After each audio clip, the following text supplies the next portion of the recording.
Week 14 of the fantasy football season. Here's a few kickers I look to start this week. The first kicker, Brandon Aubrey of the Dallas Cowboys. I know his points haven't been obviously as elite as they were early in the season for Aubrey, but he's still going out there kicking some long ones, 50-plus yards over the last few weeks. And right now, the last couple of weeks, he's gone out there with 9 fantasy points 2 weeks in a row. 11 versus Houston, 5. Week 12 at the Commanders, 9.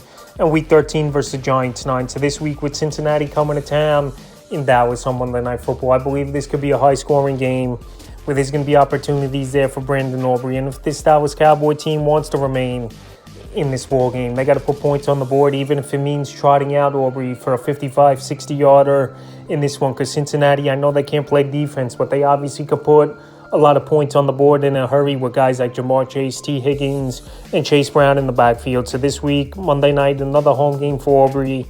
2 games in a row with 9 fantasy points. I think he could go out there once again and be a good start option. Next kicker I look to start is Cameron Dicker of the Los Angeles Chargers. Dicker, one of the best kickers in the league and in fantasy football this season. He don't miss, and he's got that long-range boot. So the last couple of weeks, he's gone out there with monster performances. Week 11 versus Cincinnati, 12. Week 12 versus Baltimore, 16.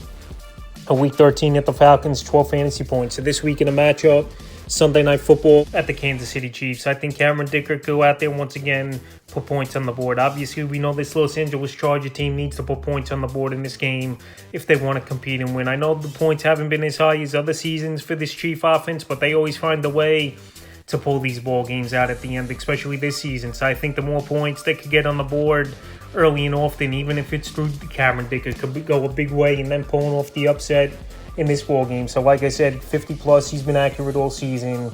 He's getting opportunities. And I know Arrowhead's a tough stadium to kick, no doubt about it, but I think Dicker's up for the test, and he has another good game this week. The next start, Chase McLaughlin of the Tampa Bay Buccaneers. McLaughlin, he's been a solid kicker all season long for this Tampa Bay Buc team. And this offense, they're back in stride with Mike Evans back in the lineup over the last 2 weeks. So this week, a great matchup versus the Vegas Raiders that give up the most fantasy points to kickers on the season. And the last few weeks here for McLaughlin, Week 10 versus the Niners, 8. Week 12 at the Giants, 4.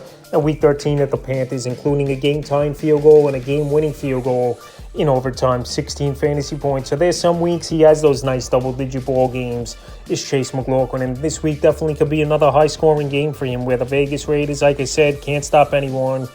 Most fantasy points to kickers on the season. And this week, it wouldn't be surprising to me if McLaughlin has another big game this week. Next start, Jake Bates of the Detroit Lions. Anytime you're in a high-powered offense, and arguably this is the best offense in all pro football, with Jared Goff leading the way, Jahmyr Gibbs, David Montgomery, Amon-Ra St. Brown, Jameson Williams, Sam Laporta. A lot of weapons, a lot of guys who can make plays and put points on the board in a hurry and get their teams in the red zone. Exactly been the case over the last month where Jake Bates is getting a lot of opportunities and he's putting up solid fantasy points. Week 10 at Houston, 12. Week 11 versus Jacksonville, 12. Week 12 in Indianapolis, 8.